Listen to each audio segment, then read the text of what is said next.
Hello, everyone, and welcome to this week's episode of What's the Nerd. Today, we got a very special episode for you, the final of the three July summer blockbusters, the Fantastic Four. Leighton, I'm going to let you start off, get into some initial thoughts, and I'll go from there. Initial thoughts, it was my favorite movie of the summer. Out of the super fantastic Jurassic summer, everyone was hyping up all over comic book Twitter, nerd fandom.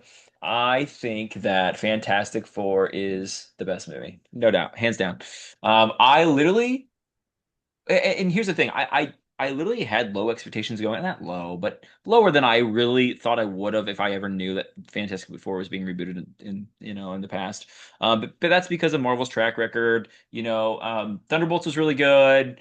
Brave New World was watchable. I don't hate it as much as a lot of people did. I thought Ironheart was okay. It was watchable, but like nothing was like, oh my God, that was the best thing I've ever seen, right? Or the best thing Marvel's produced.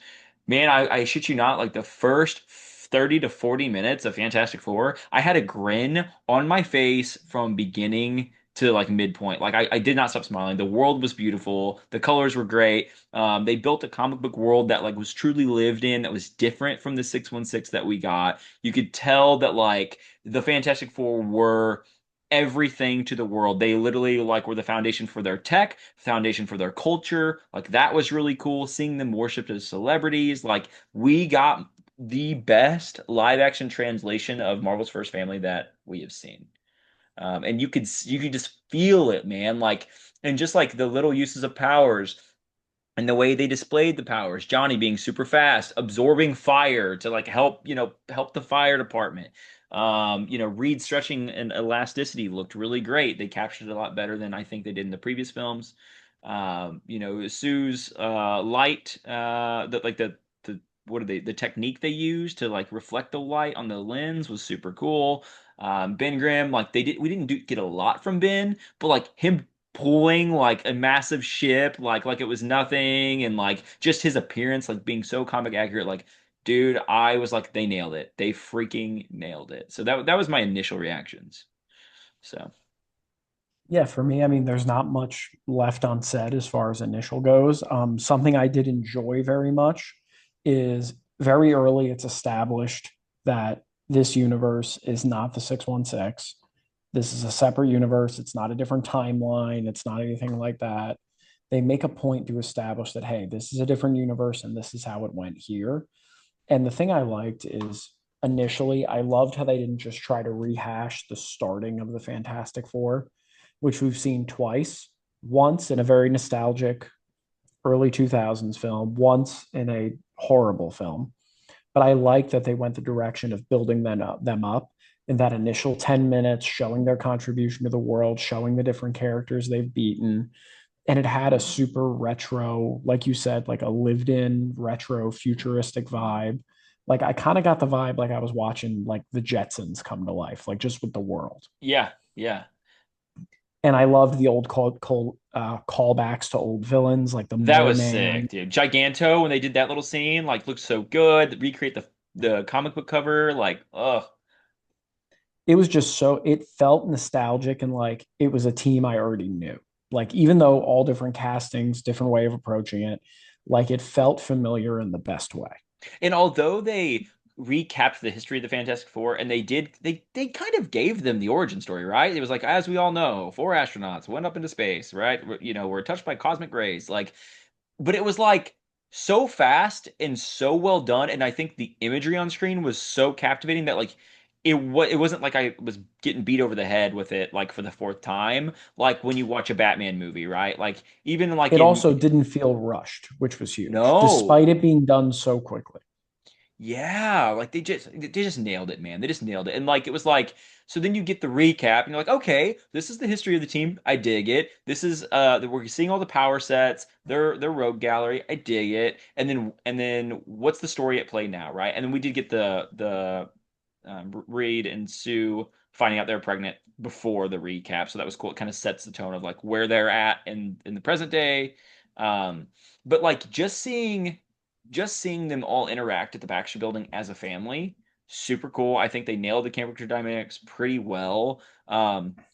I saw some discourse online about how people were like, oh well, like good Fantastic Four stories like have the characters at each other's throats and they're a dysfunctional family. It's like, yeah, in their early years for sure, but like the Fantastic Four in this universe have been around for 4 years, right? And so they've kind of got like all that stuff down. Like they're not all angry about their powers, having to go through a different life. Like they're kind of set in being the Fantastic Four, working together, embracing their newfound powers, and how they can contribute amongst each other, right? I love the dynamic between Ben and Johnny. I thought they did really great there. You can tell like they're boys, always kind of like pulling pranks, giving each other, trouble. I loved that. I like that uh, Johnny and Sue do have a loving relationship. It's not like one of those brother sister relationships where it's like, because what they could have done is they could have been very old Marvel and like push jokes between each other, have them like kind of be rude to one another, like brother sister really overdo that, and they didn't.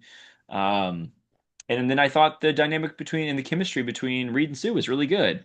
They had Reed, he was less like suave 60s gentleman Reed Richards and more like big brain science, like I'm lit my sole purpose is literally to save humanity and protect them from everything that could possibly go wrong. I thought that was a really cool angle to play. And I thought it was a nice change of pace for Pedro because like seeing him as Joel and seeing him as the Mandalorian. He's more of the protector, serious vibe in those shows. So getting him to be a little more anxious and a little kind of like he is confident, but he's also kind of like all these things could go wrong, and I need to be ready to every moment, but in a way that almost makes you feel like in fear. You know what I mean?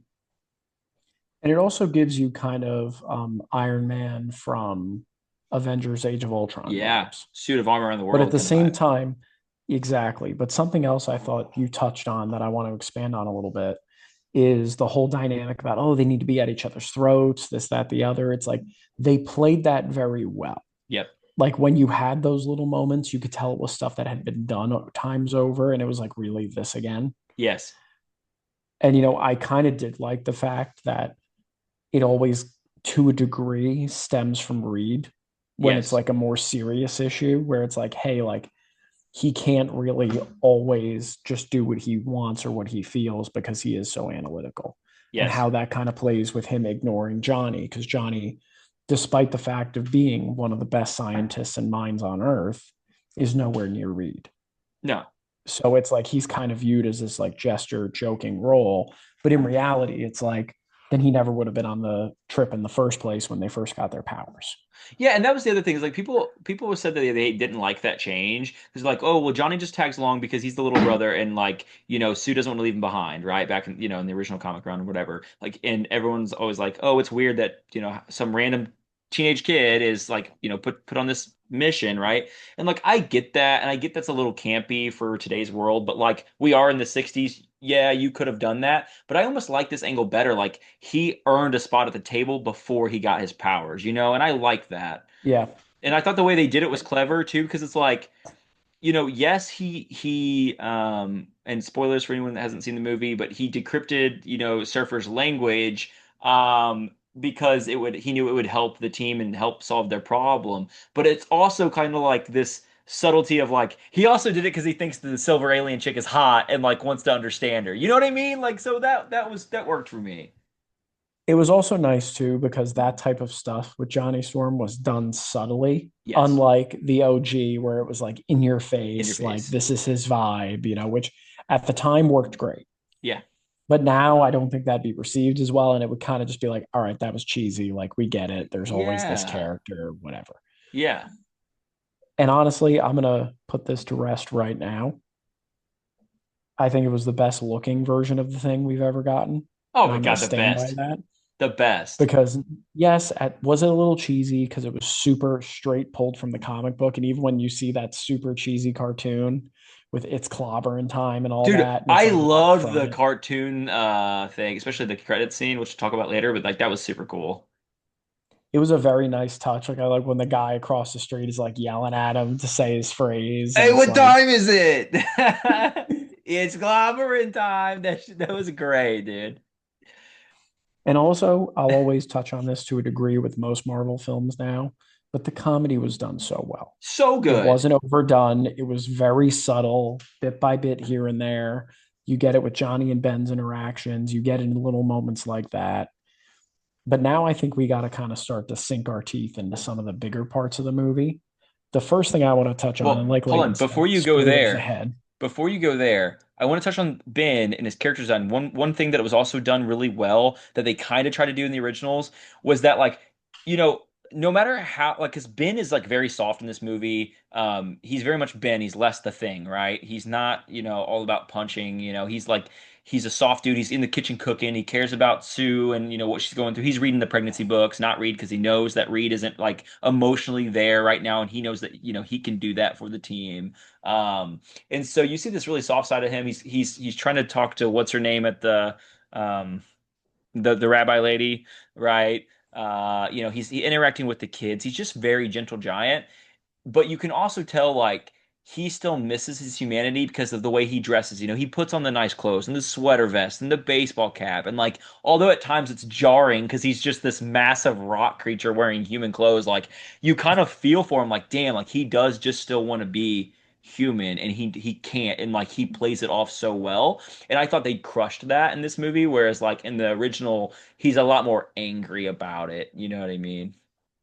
well, even in the scene before the final battle, where he finally works up the courage to go talk to the girl Yeah, that was obviously flirting with him, like even the kids noticed. right. And despite him being this huge celebrity and like huge personality that's literally famous around the world, still takes him like five tries before he could actually say, well, I'm just here to see you. Yeah, yeah, yeah. So yeah, I like I said, when you touched on him, I was like, yeah, like Ben, he gets a lot of flowers in this movie, I feel like. And also, one last thing before we get into some more of the meat of the plot of the film is I did really like how they showed the Fantastic Fours, like just contributions outside of like the big saves. Like you see Sue in Congress, like you see them making those Yeah, changes to the world. Like it's such a nice touch to just be like, yeah, we don't just show up and fight and vanish, which always seems to be like a relative degree of issue in the Marvel universe, where yes, like the ashes of all the Avengers battles is what led to pretty much every Spider-Man and Iron Man villain. right. So seeing like, hey, we're here to actually truly help the world on every stage is pretty cool. I thought that was really, and it gives her just a more dynamic, right? Because I feel like Sue is always in the shadow of Reed. She protects the team, with her force fields and by turning the ship invisible and all the stuff, right? And she can sneak up on villains, but you never get to see what else she contributes as Sue Storm. Not really. And they usually make her like a sex icon, and they did a really good job here. She was still a baddie, but like also like mother vibes, right? So that was good. 100%. Yeah, And now I want to dive into a little bit more of the plot points of the film. yeah, First and foremost, something that I really appreciate that they did is outside of a very small handful of things, a majority of the trailers were the first 25, 30 minutes of the dude, film. that was yes, that was I think another reason I was smiling. I was like, oh my God, there's so much I haven't seen. Like, this is incredible. Yeah, yep, And the initial arrival of the Silver Surfer is just complete chaos in the best way. and it looks fantastic. The fire raining down from the sky, Uh, the team immediately mobilizing. I herald his oh arrival. gosh, dude, in theaters that was wild. And then Johnny chasing her up into space. Uh-huh. And, she gives him the warning and then knocks him away from the board and vanishes. And you're just like, what just happened?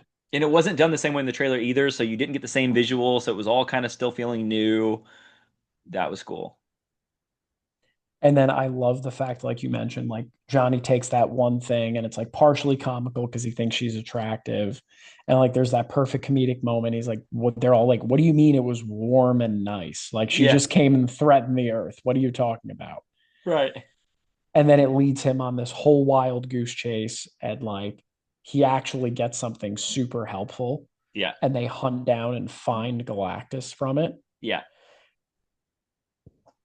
And dude, the visuals of that scene with the rocket taking off, Oh my gosh. them That going whole thing into was so light cool. speed, Yes. The light and then speed, the visuals just of the launch, that like 1960s space race feel with the vibrant blue suits. the entire world watching because like nowadays Elon Musk is launching rockets like all the time, right? And we're just kind of like, oh yeah, like I heard about that, whatever. And it's like no one even cares, right? But like back then, one singular rocket launch was like the whole world is watching. You know what I mean? And so that they captured that really well. And then to add just the visuals that were crazy, they show up on the planet and they're like, well, there's nothing here. And you just see the planet get completely destroyed.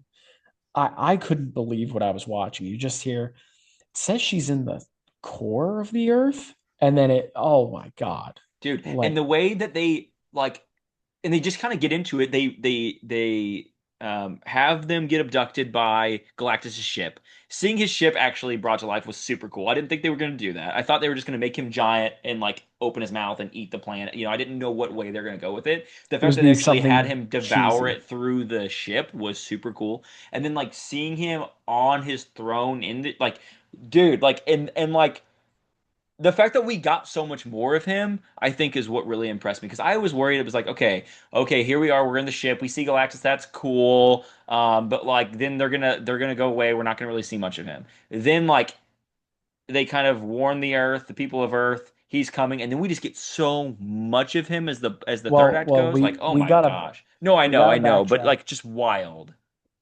Well, the first thing is when you first see when they get abducted, the Surfer takes them through the ship, and everything just looks insane. Yeah. And I love, read, collect samples, get whatever you can, Herbie.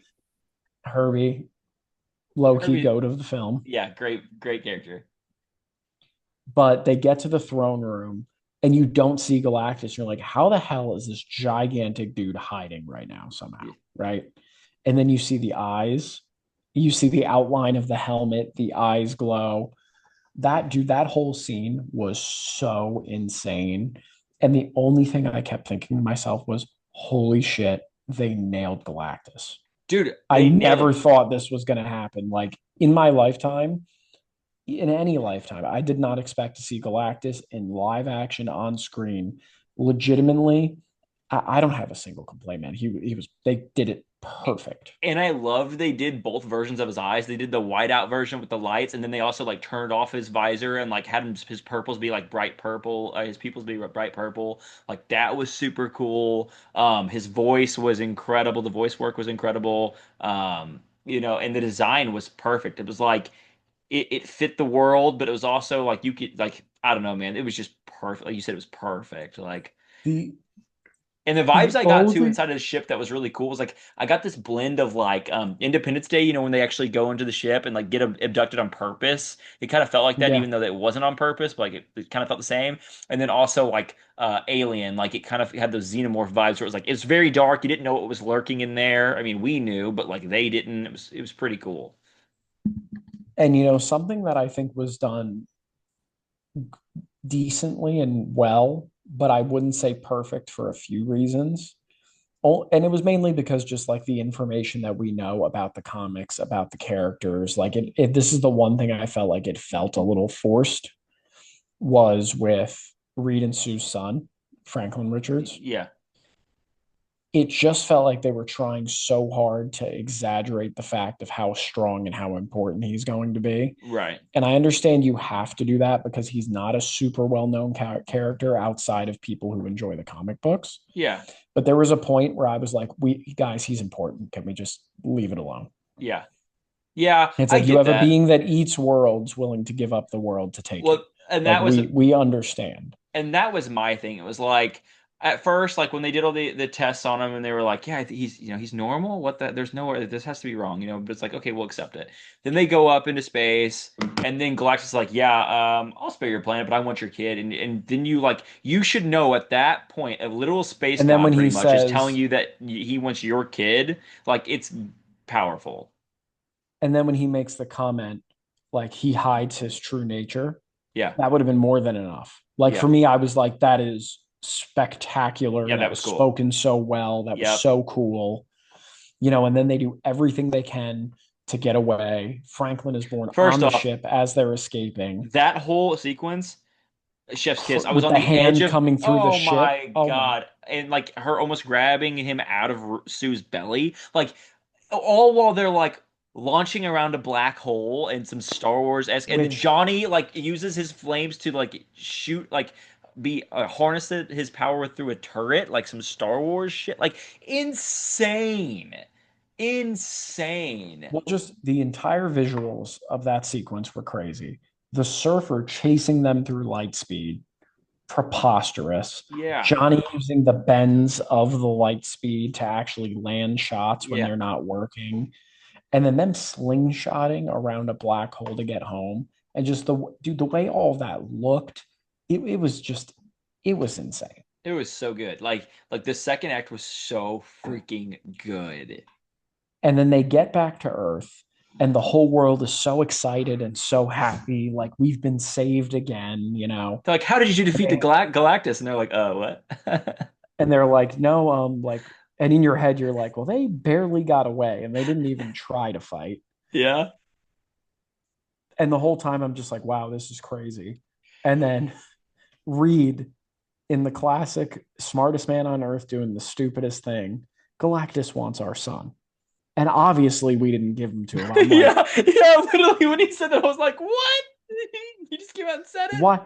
Why would you like? All I thought was, I'm like, see, this could have been a cool plot because I was expecting personally Yeah. at that point in the story, you were going to get your kind of like traditional slowdown build into the third act. Yeah, yeah, yeah. So so I thought it was going to be more of like, they wouldn't say anything. And then when Galactus came to Earth, it was going to be like, well, I gave them an opportunity and they didn't take it kind of a situation And then the world turns.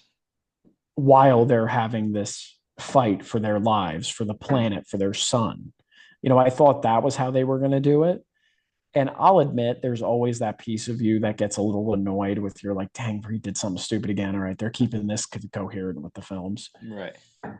But then on top of that, just seeing how quickly the entire world pivoted, Yeah. one, it's super irritating. And the reason I say that is because it feels accurate. You're just like, damn. Yeah. Yep. But then you also find yourself as a viewer almost getting angry because you're like, all the good they've done, everything they've saved humanity from, all the advancements, everything, and it doesn't matter because of And one loss yeah, for their sacrifice. exactly. Yeah, it actually was great for the viewer, I think. It was, but my You point nailed all being, those like, feelings down like really well, yeah. it creates that like almost like dislike for the general crowd. You're like, they've Yeah. saved these people Yeah. so many times and they've sacrificed so much, including their humanity. Yeah. And now they finally have something they want to protect. And it's nope, give them up. Sorry. You'll say the rest of us again. Yeah. Well, and And I thought like when they started showing discourse about that too, like that someone was gonna like break into the Baxter building or like there was gonna be like a hit on the baby. They were gonna try to take the baby or whatever. And someone else was gonna try to sacrifice him to go out. Like I thought something like that was coming. But then, Sue comes out and gives that beautiful speech. And like at first I was like, so you're telling me she gonna walk out there?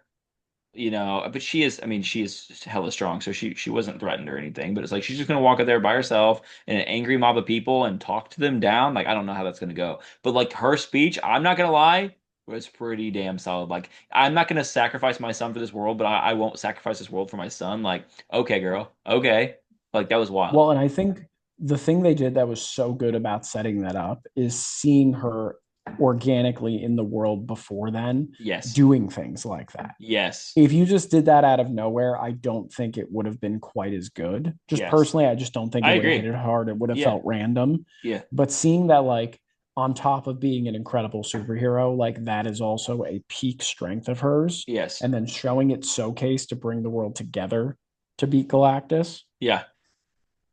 And honestly, dude, when they start that act three sequence of the world coming together, building the portals, doing all That was that, crazy. Like, and I love how comic book they decided to be like, yeah, we're gonna teleport the planet. Like, what? Like, what do you mean? low key in my head, I got the SpongeBob vibe. We'll just move it somewhere else, Yeah, literally, right? Like, but like in the crazy. best way. Yeah.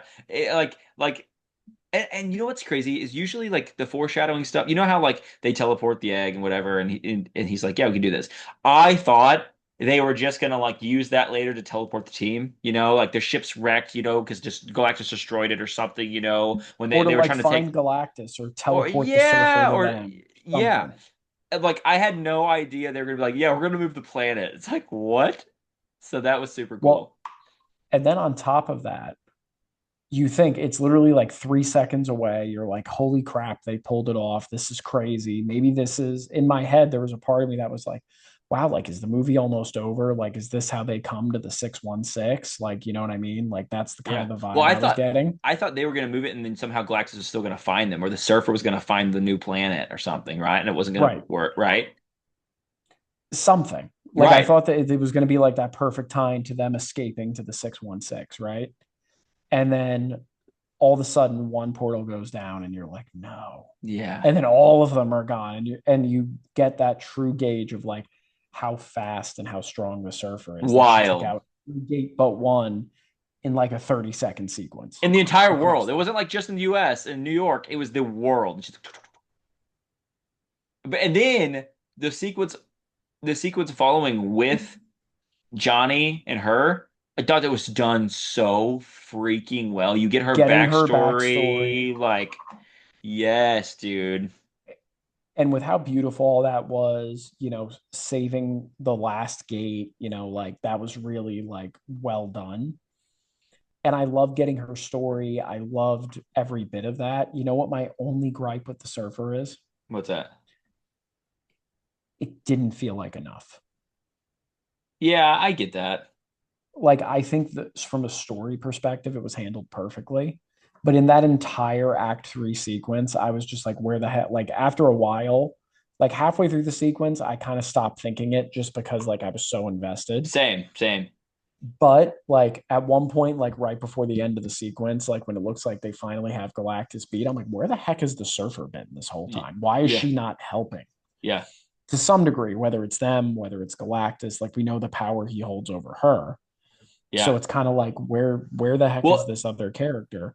yeah, when I started thinking that, I was like, well, maybe him just talking her down, basically just like got her to like not help him. You know what I mean? Like, because it would have been Right. like, a done deal. So I was like, okay, well, she doesn't help the F4. That kind of sucks. But at the same time, like, at least she's not in the way and being a nuisance. You know what I mean? And to be fair, she realistically at the power levels she was showing, she could have taken on the whole team by herself, most likely. Oh yeah, So like realistically, either one of them and Galactus, the much more frightening, are both a world-ending threat. But so like it made sense why she was off screen. I don't dislike any of that. It was yeah, just kind of like I felt like when she was on screen, didn't fully steal the show because of the scene she was involved in. But essentially, if Galactus wasn't on screen with her, she stole the show. yeah. I agree. I agree. So like I just wanted a little more of that, but it opens the door for more later, which I can't Dude, be mad at. she absolutely ate, bro. She crushed it in that movie. So it turns out the board actually isn't a part of the body. It's like, I thought that was bro, hilarious. that shit That was was great. that shit was great, dude. But yeah, no, the overall, and so for me too, like all the scenes we got in the third act with Galactus were great. Him standing in the harbor, like standing next to the Statue of Dude, him Liberty, seeing just his gearing scale. up to leave the ship. Yeah, I that was was just getting so hyped. like so for me too, like the entire sequence was really good. I feel like I am in a boat. A lot of people are was like, I do wish we would have had more fighting of the team. Like I want to see like the pure strength of the team if they all could work together without being like taken out one by one. But at the same time, seeing Ben like toss like that truck with the fuel tank, like it was nothing. Like that was cool because it almost gave me like he was almost. It seemed like he was Hulk Avengers 1 level strong in that sequence with being like a fraction of the size. That was super cool. Um, I liked, Johnny goes supernova and like still can't like really do anything to him. That was pretty cool. Um, Ben being dropped out of the air though, your brother and I kind of talked about this. Ben being dropped out of the air after Galactus tosses him. Um, I thought with like the sheer strength of the thing, at the speed he would have been falling at, I thought he was gonna like rock Galactus's world, but they didn't go that far. So that was Well, kind of they were also showing the strength of the character, but the yeah, fact that he just yeeted Ben into space with no effort, I was yeah, just like, wait, how high is he going? yeah. Which I mean, I get it size wise, right? Um, and I keep going back and forth on the Sue thing. Like, is it cool that she was able to 1v1 Galactus and like shows like how powerful she could really be? Yes. At the same time, like I don't know how much I love her just being able to 1v1 Galactus because it kind of makes it feel like you don't need the full team working together. You know what I mean? Like I get it, right? Like, but at the same time, I just kind of wanted it to take the whole team. It would have meant that like they need each other, kind of show that camaraderie was important. But at the same time, I know we kind of talked about it before the pod. It was like the fact that she still dies like taking him on. Like she has to use all of her life force pretty much to even do what she did, and they still almost lost. I'm like, at the same time, yeah, you're right. Like they did balance it fairly well. But on that point too, it's not like she genuinely fought on equal terms with True, Galactus. true, true. Like when you're watching that interaction, he's already off balance. They use a relatively similar power set to a degree. Yeah, He's already been supernovaed in the eyes. Reed has pulled out some of his life energy yeah, that's true. with his interaction. And then on top of that, all Sue managed to do, literally giving her life at the peak of her power, every little thing she had was just push him back. True. And Ben And knocking not in down a the men's, building to give it that extra little push, that was cool. that was very cool. So I And guess they also did the work fact together. that, like, when you really watch the sequence, like, Galactus starts it on the back foot Yeah. because I believe it's like right after they rock him. Yeah. You're right. And then at the same token, too, he's so focused at the same time on not crushing his successor Yep. throughout that fight as well. Yep. So, like, when you think about it, not only is he on his back foot throughout the fight, but the whole time he's just trying to not kill the baby that's going to be his saving That's grace. true. That's true. And it took basically the entire team weakening him throughout, which, yeah, the amount they weakened him probably wasn't much, but Sue had to die just to push him. It Yeah. wasn't like they landed a critical hit or actually like had him on the ropes in terms of beating him straight up. Like they still had to be very crafty, send him into another dimension. And then Sue dies, and the only reason he ends up there is because the surfer has a redemption arc and knocks him back at the last second. Right. Which was cool. It was cool. It was like kind of predictable at that point because you're like, what's going to happen? Then you're like, oh, wait, Surfer. But like at the same time, like you said, I was so invested. I was kind of like, oh, yeah, Surfer, So that was cool. And it was a nice touch seeing Johnny willing to give up himself, and the surfer saves him to finish it off. Right. Right. So it's like, yeah, that was cool too. It gave me like X-Men 97 Gambit pushing Rogue out of the way kind of vibes. Um so yeah, overall, the more I think about it, like I did like the third act. I still don't think it's as strong as the second act, just like keeping you on the edge of your seat and visuals and stuff and wow factor. But at the same time, the entire team using their powers and seeing Galactus like as just like it felt so classic comic book to me that like that the nostalgia worked at 100% that I was like, you know what? Maybe this isn't the strongest third act battle that they've ever done on screen, but damn, they did a really good job at making me feel like I was in the Marvel universe. So, hats off, right? Yeah, I completely agree. I mean, I really enjoyed it through and through. And I would definitely not have any disagreement that the first two acts are so nonstop. There's so much going on. There's so many incredible visuals, big reveals. Does Act Three quite hit as hard? Maybe not.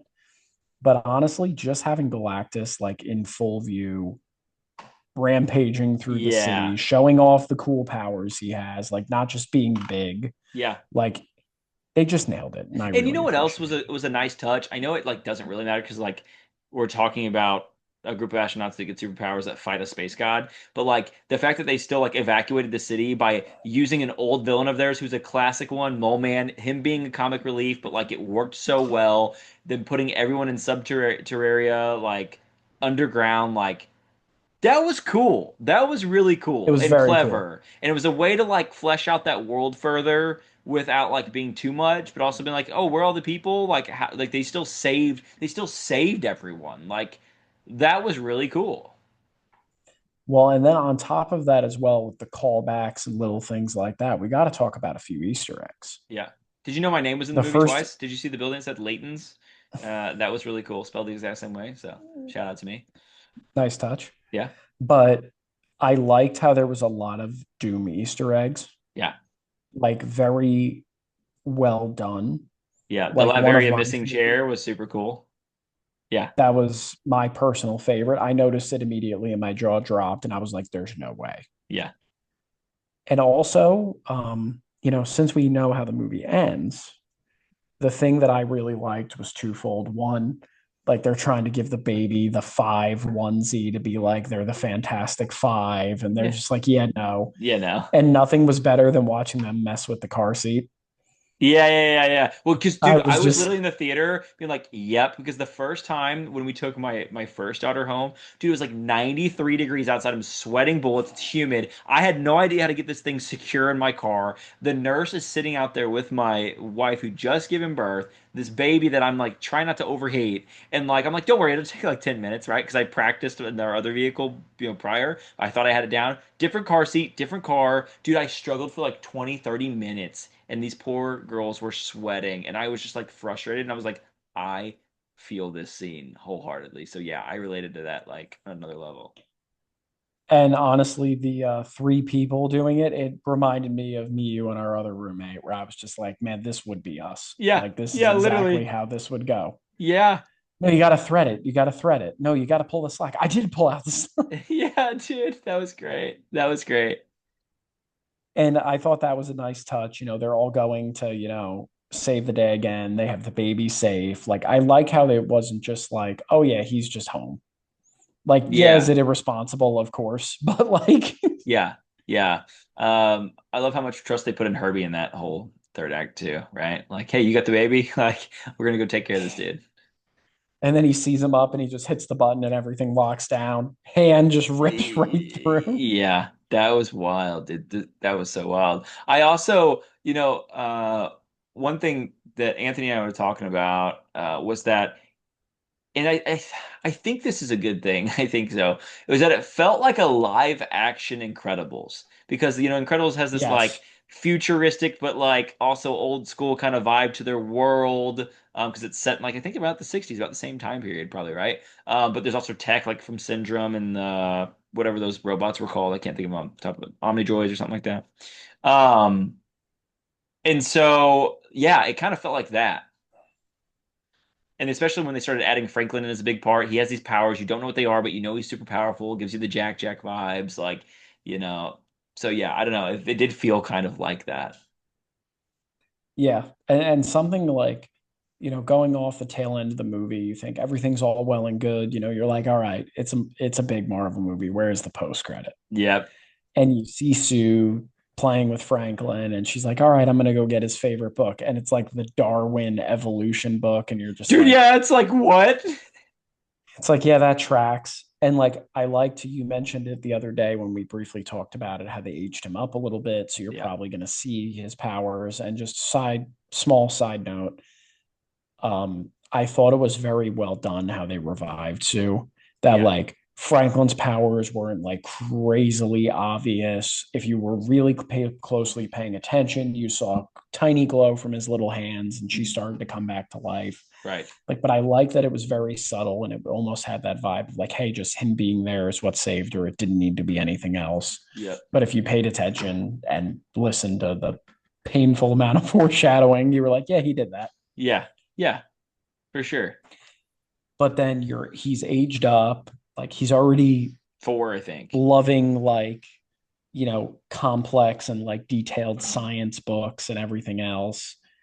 And you hear this funky sound and you're like, oh, like, or did his powers, like in my head, the first thing I thought was, oh, like, did his powers just fully show up? Yep. Me too. And you could tell Sue's on edge. You're like, well, that's weird. So like, why is she so on edge? Like And that. she does like the psionic like bulb around her hand, and you're like, oh shit, she's yeah on alert. And then there's Doom. Oh my God, dude. You know what? Like at first I was like, damn it, let me see the mask. But then at the same time, like the subtlety of the scene was really good. It keeps you wanting more. It allows them to kind of change the design a little bit for the actual Doomsday movie. But at the same time, if that's the design we get, I won't be angry because like it's very classic. You got the green cloak, the hood is on, you see the silver hands, but you also see his mask, and it's like a pull-off mask. So it's not nanotech, it's like a full metal mask. And the way that the shape is structured, like eye spacing and like the side of the jaw, does look very like Mark III Iron Man-esque, just with a nose bridge on there, but in silver. Like I thought that was really cool. So if they do like a hybrid Doom Iron Man mask kind of design, I don't think I'll hate it. Yeah, and the thing I like too is you leave things up for the imagination. Yep. We know you revealed RDJ is Doom. We know all these things. It's like, but still leaving that to imagination to see the complete look in the suit, the fact that he had the mask off to like almost appear friendly, Yes. like those little touches, and also the fact you couldn't see the whole mask. It was just enough for you to know, oh my God, he's here. Yeah.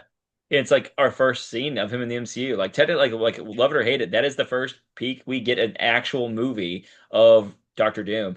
And I thought that was very reminiscent of like the OG Thanos before they changed the design, grabbing the gauntlet. You know what I mean? Like I'll do it myself. Like that was very cool. But that was a lot more. Like when you really look back at it, like that's so much more to see. You see the Infinity Well, Gauntlet, yeah, you yeah, see no, for Thanos's sure, right? face. Like, But it was like for like they changed the design and it's still like fans were still happy. I don't know, but it's like you see it and you're like, oh my God, that's Thanos. Like you see this, even though you didn't get the full reveal, you're like, of that's Doctor course. Doom. It's him. It's him. It like I'm pumped. So that was really cool. And the other thing is like because of the way that scene is, the production quality of it, the way that they did the post credits of the Thunderbolts showing the Fantastic Four like coming in front of the Avengers In the Tower. 616. Yeah. I really think both of these scenes happen in the very beginning of Doomsday. I wouldn't be surprised if like this is like the prologue where it's like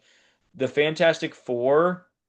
What if they imagine this? Imagine the Fantastic Four arrive to the 616 in their ship, toting Doom with them because Doom is like, "Hey, you don't know me. I'm from this other world. It needs your help. We don't have you guys on our world." And he has them come to the planet, come to that world with him so then he could do his shit, right? Like take them out, whatever, right? And that's And how we almost get being a them. slight callback to them starting off as colleagues and that whole Yes, deal. exactly. And so that way we actually get RDJ's Doom as an ally in the beginning of the movie when they introduce everyone working together.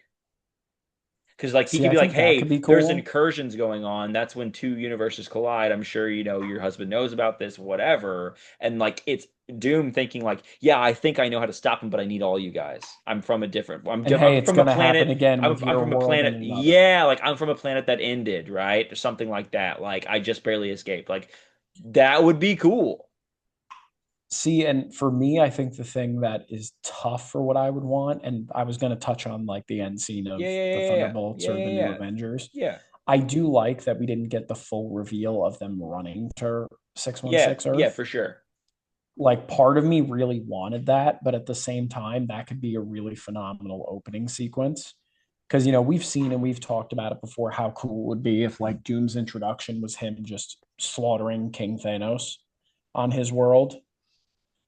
But at the same time, with I feel like that can be used in Secret Wars Oh yeah, or killing all the much better Kangs. because it's also from the correct, timeline. Yeah, the But killing comic all the run. Kangs would be really cool That'd be really cool. because I mean I don't know how hard it would be to get Jonathan Majors to come back just to get murdered on screen, but maybe not that Yeah, difficult.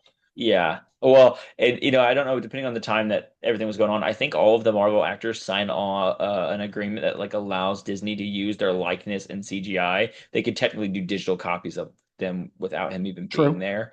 very true. If that was in his contract, whatever. Right, But right. But but so yeah, like when I saw that and I was like, okay, he's there on their world.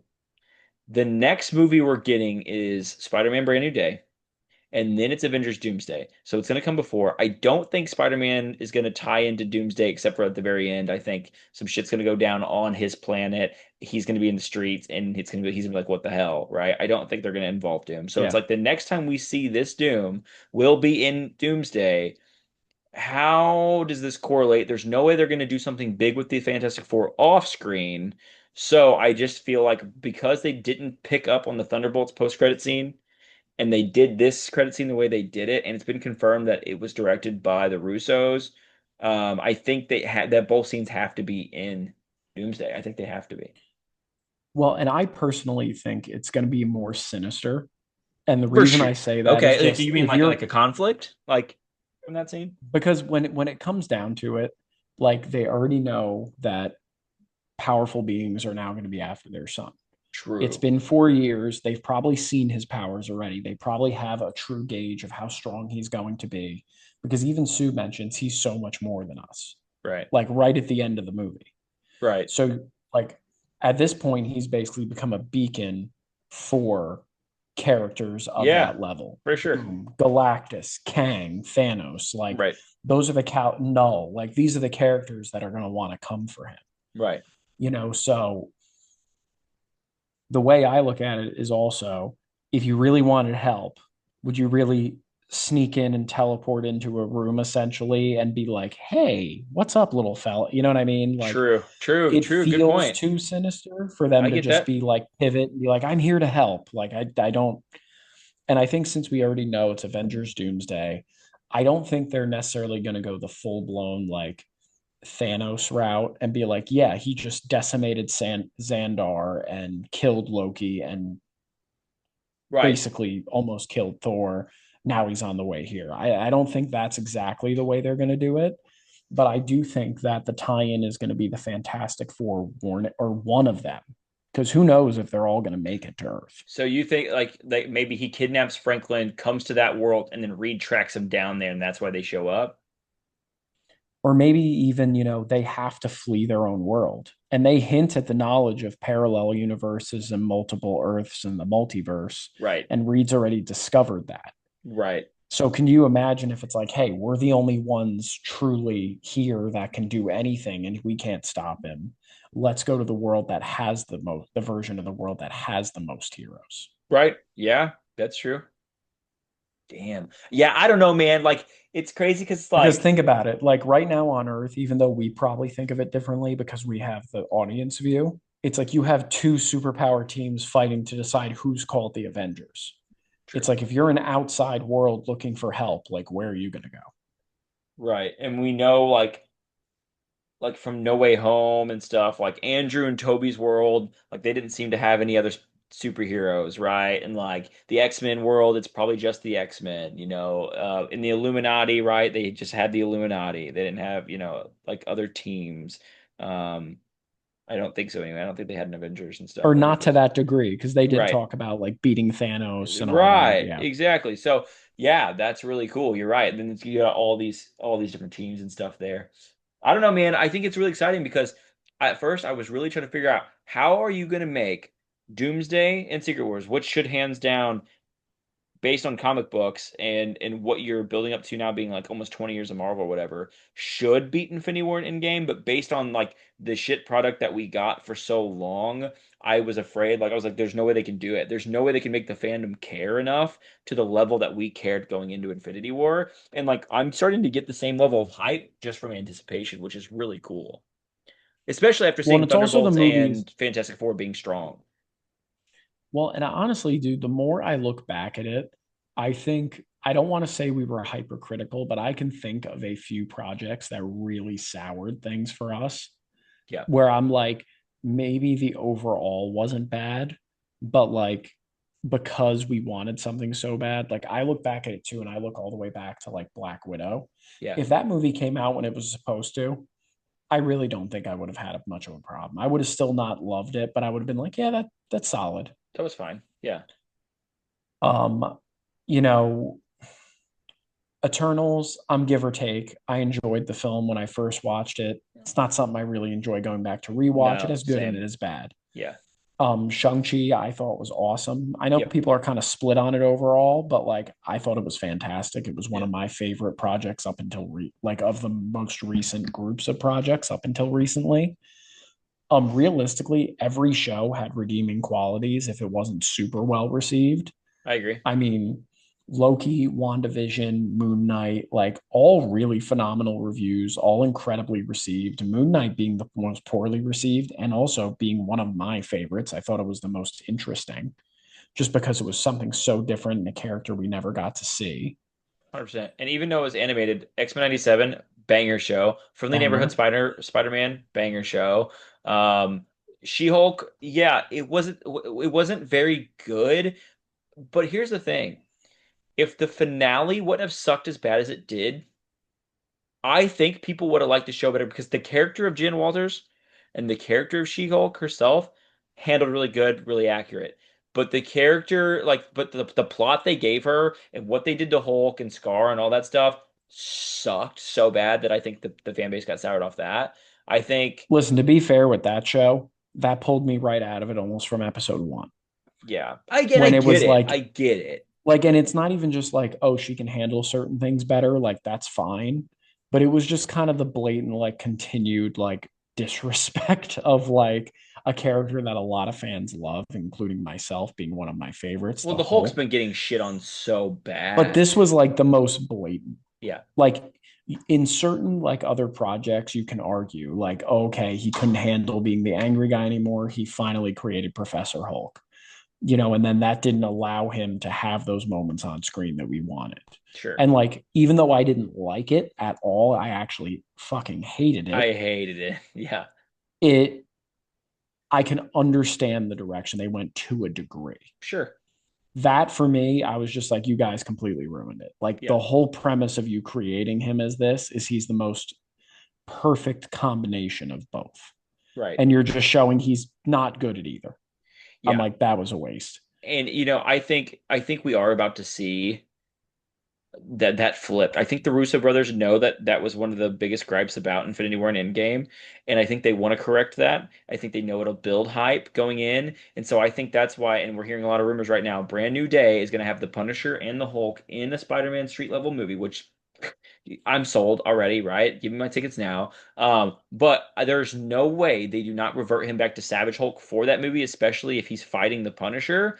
And that would mean going into these next two movies, him against Doom, he's gonna be Savage Hulk. We're gonna get the Hulk we wanted in the two biggest Marvel movies that they've ever made. Finally, they're finally. I think because I think you'd be dumb not to. I think you have to correct that. And Mark Ruffalo probably isn't going to be in the MCU on the reboot, so this is his last chance to finally get the redemption he deserves after being in the franchise for so long. Well, and also having characters introduced that are actually very cool to see the Hulk fight, Yeah, like Sentry. yeah, yeah, exactly. Wolverine. But the issue is, I think individually, a lot of projects are not absolutely horrendous. I think the problem is there was just not that banger.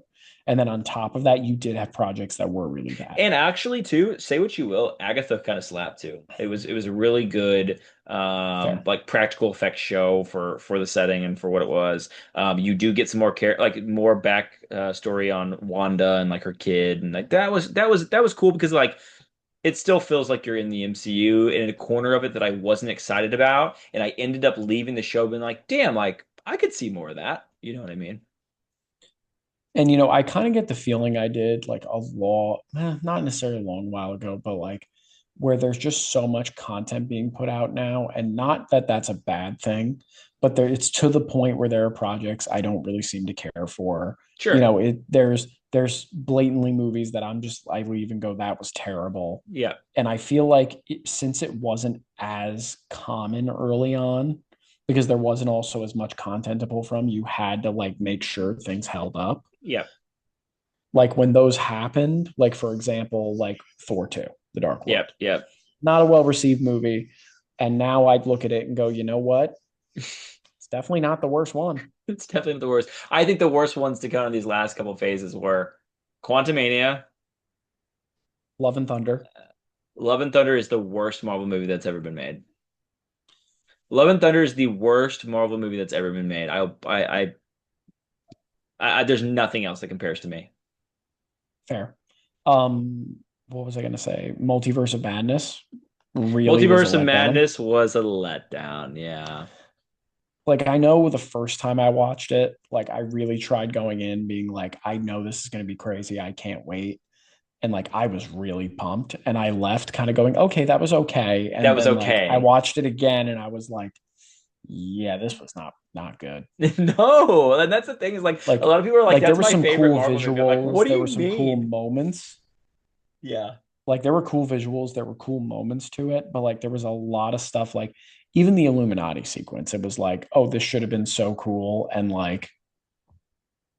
eh, like I don't know, man. Like everything kind of fell flat. Like that movie truly like should have just been it should have been what everyone wanted. Like just Yeah. pack it full of every version of every character you could. Yep. Just make it complete chaos. The fans will love it.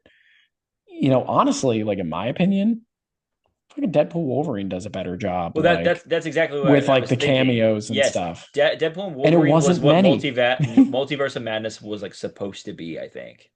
You know what I Well, mean? seeing all the different versions of Logan, seeing Gambit, and a version we wanted forever that actually was done well, Bring back seeing Blade. Wesley Snipes Blade again, Elektra, a character I never thought they would bring back and make it cool, and it worked. Chris Evans, Johnny X-23 Storm. again, that was so nice. Avengers, Flame On. I mean, it's like you can't beat You that. know, dude, that was so good. Like you said, Elektra, And like a then, character I never thought I would see again. Like, or wanted to see again. no, no, but like, the only, and like, I know I'm just being nitpicky, but if they would have brought back Nicolas Cage's Ghost Rider, perfect 10 out of 10 film, because that would have been incredible. But like, but they even brought back, they brought back the old Juggernaut, and they brought back, the guy, like Such nice Nightcrawler's touches. brother. They brought, like, just like Toad. they brought back Toad. Like, yeah, dude, yeah, like, yeah. Not a great movie, but like a really fun movie. But I'm saying if Multiverse of Madness did Would have been that, that, yeah, it would have helped a lot. I yeah, don't think it doesn't erase it does not erase a lot of the other bad stuff, but it definitely helps keep the momentum going and not feeling like, oh, this is done. yeah. And it's kind of like it's one of those things where it's like, yeah, it is just cameo fest, and like it's not really a good movie, and like that's slop to some people, but at the same time, like I prefer that over what we got. So I'm not saying I wouldn't have loved like a plot and visuals as compelling as the first Doctor Strange. I would have. And I love Raimi. That's the other thing is like I love Raimi and like Yep. what he did for the comic book movie genre like is the entire reason we have the MCU right now because if Spider-Man 1, 2, and 3 wouldn't have happened, we wouldn't have got that. Like, sorry, X-Men did not set the path, like everyone says. Like the Raimi Spider-Man, like they kind of did because it came out first, but at the same time, Raimi Spider-Man showed like what we could do with a character study in the 2000s, so but And it was also the fact too of like that was a for that movie in particular, that was the biggest thing for me is like I thought it being a Raimi film was going to be like perfect. yeah, me too. Because he understood like how to make one character like stand out with good practical and CGI effects. Like the reason people love Raimi movie, like Raimi Spider-Man, not only just like the body horror aspects of Peter Parker being a little different, the edginess of the 2000s, but like they are not only great comic book movies, but they're just good movies. Like they're just good movies. Say what you will about three, I like it, but There's one and there's two, nothing they're missing, it. especially the No. first two. I Yes. think three suffered from what every movie in that time period did that made it to a third. You just tried to do too much and it just didn't quite Overstuffed, work bad out. CGI. Like CGI wasn't ready for what you were doing, right? The Venom design was piss poor. Venom was barely like Venom. He deserves his own movie. Like, and that's what I'm hoping is that when they reboot the universe after Secret Wars, I hope Holland gets to stay. I hope we get to see him as an older Spider-Man, like actually in his 30s, Spider-Man who's been like doing this thing for a while, and we get to actually see a solo movie where him and Venom are going at it for an entire movie, not where he just shows up in like the later third of the film. Yeah, But I would it's a agree. topic for another day. But I overall, agree. before we go, gosh, this movie got me so excited about Marvel again. before we go, where would you rank it in the MCU? Like, above or below like some of your favorite projects? Like how would you put it in the timeline for you Listen, as far as it's ranking? ranking wise, it's tough because there's so many. While there's a lot of films, I definitely put this over. Yeah, Like, there's a lot of films I know I can't. sure. Like, obviously, any of the Avengers films, I can't put this over. Okay. Not even Captain over America, Age of Ultron? I love Age of Ultron, I so know you no. do, but okay. All right. All right. All right. I I can't put it over Civil War or The Winter Soldier, two absolutely spectacular Avengers projects, one of which introduced Spider-Man and Black Panther to the universe. Well, yeah, that's a top three for me. Yeah. And then original Tobey Maguire Spider-Man 1 and 2, does it get the edge over those? Maybe one, not two. And then if I add nostalgia factor, I can't put it over either. I think for me in the MCU, like in Marvel Cinematic Universe, it's a top five movie for me. And I don't know particular order, but I'm gonna say for me right now, after literally after walking in this movie, because I have not felt this hyped about a solo project. And even though it's a team, it's technically a solo film because that's the Fantastic Four is one entity. It'd be like an X-Men film. I have not been this hyped since Iron Man 1 for a team, like for a solo film. And so for me, it's Infinity War, Civil War, Iron Man 1, Winter Soldier, Fantastic Four. Like, and I love No Way Home. And I put it over that. I love Endgame. I put it over it. Like, I love this movie. I love it, love it, love it. I can't say I can't put it in the top five. I just can't. That's fair. That's There, fine. for me personally, like just off the top of my head, and I might come up with more later, and it's not a diss on this movie at all, Sure, sure, sure, sure. because I really thoroughly enjoyed it. And just for anybody out there, like I genuinely would give this film off first watch like an 8.8, possibly 8.9. Like it's right there. It's on the cusp of being in that real true upper echelon of the Marvel films. But I can't say I left with the same feeling I did from other Marvel projects. Okay. Like one, and this is in no particular order. These are just projects that I would put above it. Iron Man 1. Like, I don't think there's ever been a better solo film in I the agree. MCU. As far as you don't have any heavy hitter, other tie-ins, other that like it's just Iron Man, and it's incredible. Like I still watch it on occasion today and get the same feeling. Oh I can't yeah. put it above Avengers 1 because Avengers 1, in my opinion, Avengers is the one most is iconic it team is up so good. movie ever. It is so good. For me personally, Infinity War is my number one, most likely. So like I I think so can't really too. put it over that. My number two is Captain America: The Winter Soldier. Yeah. So Yeah, like, me there's too. no way I can put it there. It's not better than Civil War, No. Age of Ultron, any of the actual Avengers projects. I just can't bump it over because of just the weight, the tie-in, the characters, the way everything is done. Um, and just like off the top of my head, that's kind of like it's not ahead of those bigger projects that really cemented. Do I think it beats Thor 1, Captain America 1? Do I think it beats any of the other projects we truly talked about? To be honest, like I put it on par with Thunderbolts. And the reason I say that is I absolutely loved I Thunderbolts. did I too. I thought it did was too. incredible. I thought it was so much fun. The action sequences are great. The way they use the characters were perfect. Like any reveal, like for example, it's not on the same scale, but seeing Sentry on screen was incredible.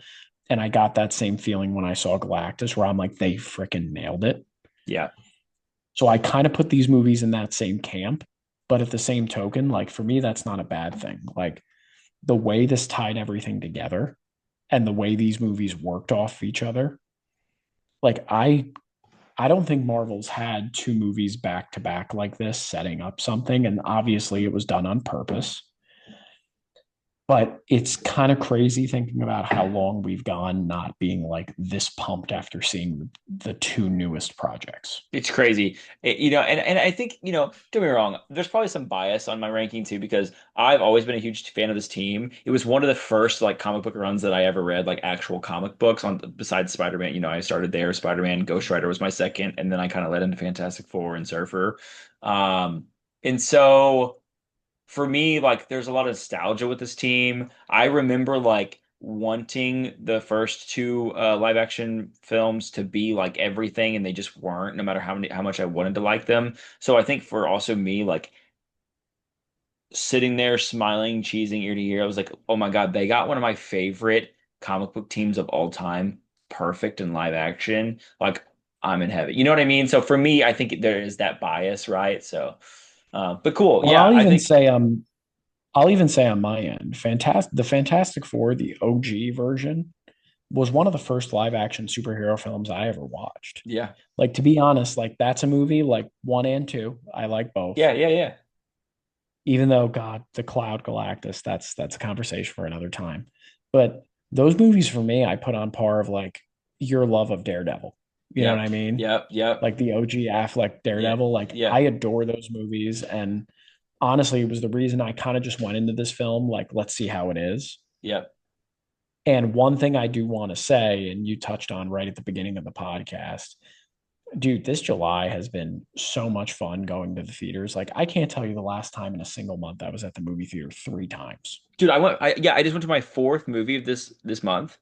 And I was literally thinking same thing. I was like, okay, saw Jurassic World, you know, dinosaurs, great movie, not so great, but still had a blast. Superman, not the movie I wanted for DC, but like had a lot of fun. This movie, fantastic. Just went with my daughter to see How to Train Your Dragon live action. So much freaking fun. You know what I mean? I Like, told you. oh my gosh. Oh my gosh. And then also this summer, I don't think it was in the same month, but saw Lilo and Stitch live action. Had a lot of fun. Like I have not had a summer full of movies like this where I was like, "Oh my gosh." So yeah, like it's a great like this is a great feeling. This is a great feeling for people like Yeah, us. and I felt like for me, like, especially through July, like it just felt like the movies got better and better, which I Yes. kind of really appreciated because like I know when we were talking about like the hype leading into the July films, something that came up was you know, the hype we had and the hopes we had for like Jurassic World and Superman. And we were like, well, we know Fantastic Four is going to be good, but we'll see how good kind of Yeah. deal. Yeah. Like, but like, one, like, and I said it in our initial breakdowns, like Jurassic World was the movie I was kind of the most pumped for just because I had the least, like, I don't want to say expectations, but like just the least, like, hey, I'm just want to see where it goes. And like, I enjoyed it. There was a lot of good to it, and there was a lot of just to it. I go see Superman. I'm like, you know what? Was that the earth-shattering movie me and Leighton had hoped it would be? Maybe not, but that was way better than I thought we were going to get. I truly enjoyed it. That was a solid movie. DC's got some life left in them. This is awesome. Yep. And then I go and see Fantastic Four just yesterday. And I'm like, okay, they nailed what, in my opinion, was the hardest villain to ever pull off in live action in Galactus, and they crushed it. All the iterations of the characters were great. I wasn't really sure how much I liked the castings, and I'm just totally sold. And like, I'm just pumped, and I'm like, now I can't wait for next year. Bro, and the other thing that this movie did too that I think is really cool is they opened up this possibility where it's like, and I don't know if they're ballsy enough to do it. And I was kind of talking to your brother real quick. I know we're dragging this out, but like I'm so like there's so much running through my head right now. I feel like I have to talk about it. The way that this world felt, this retro futuristic golden age of comics vibe, right? Or silver age, whatever, 1960s. Um, there's a whole list of stories that you could tell here in this setting.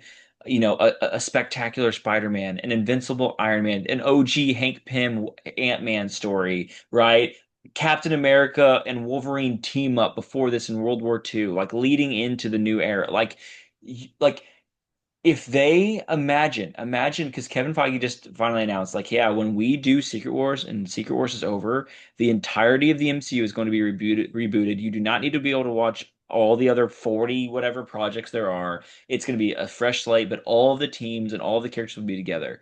Okay, well, as cool as that is, I've been invested for so long. I probably will watch the entire new MCU saga, whatever comes out, but I would be so much more invested if you gave me something that has not been done and you give me a true cut. Because what they tried to do with the original MCU was like make superheroes in our world, right? There was the commercials and all the propaganda with an advertisement with Burger King and all this stuff that made it be like, oh yeah, these are just happening in your world.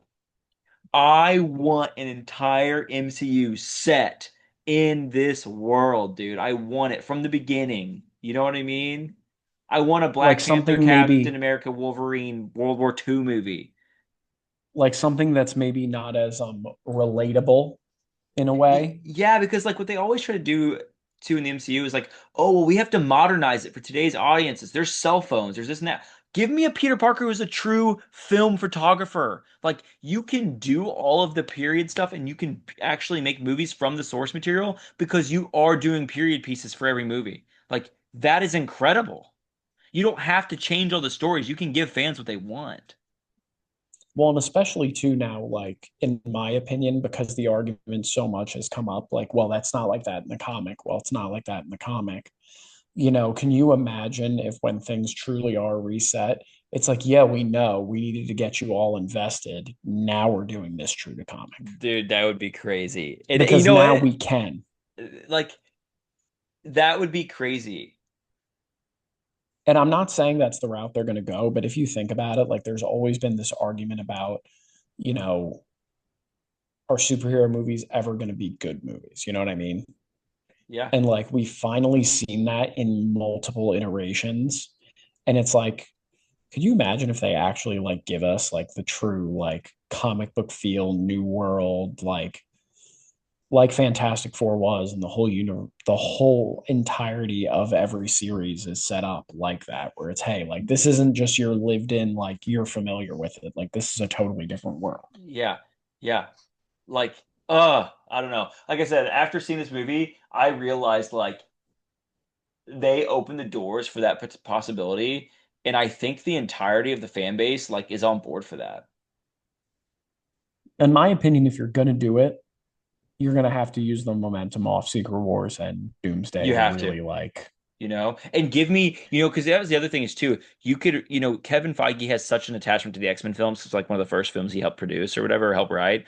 Um, and so he's like, he's working on, he's already confirmed like one of the first projects after the reboot is X-Men. Well, they did First Class. They tried to make it like a period piece. It didn't really go well. Imagine like a prime time X-Men with the original team from X-Men 97. You set it in like the 80s or 90s, right? Or you set it, like and do it right and build off the momentum of X-Men 97 season 2 that's going to premiere right before Secret War. Like, dude, like Well, listen, if you set it correctly, you do it right.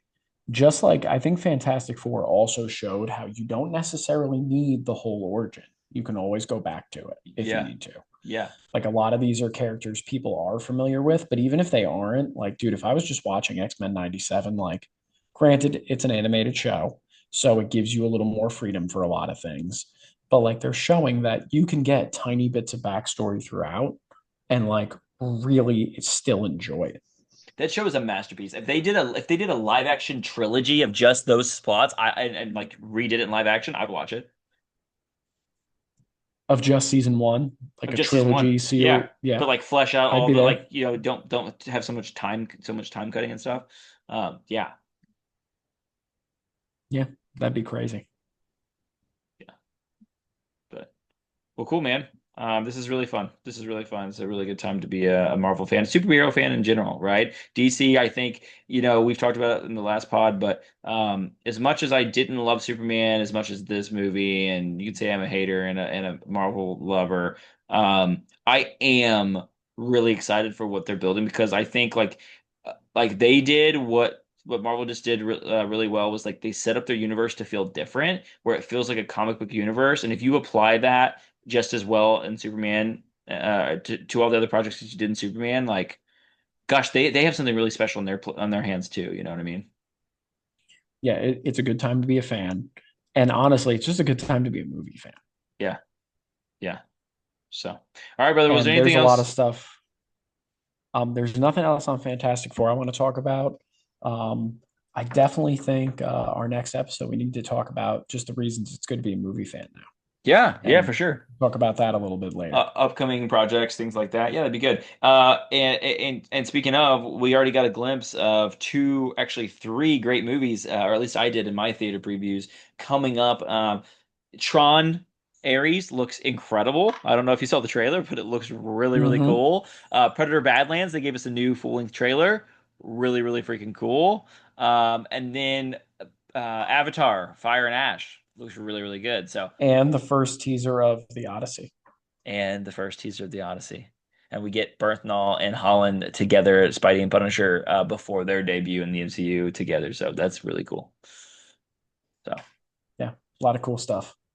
all right, brother. Well, as always, Stay nerdy, everyone. stay nerdy.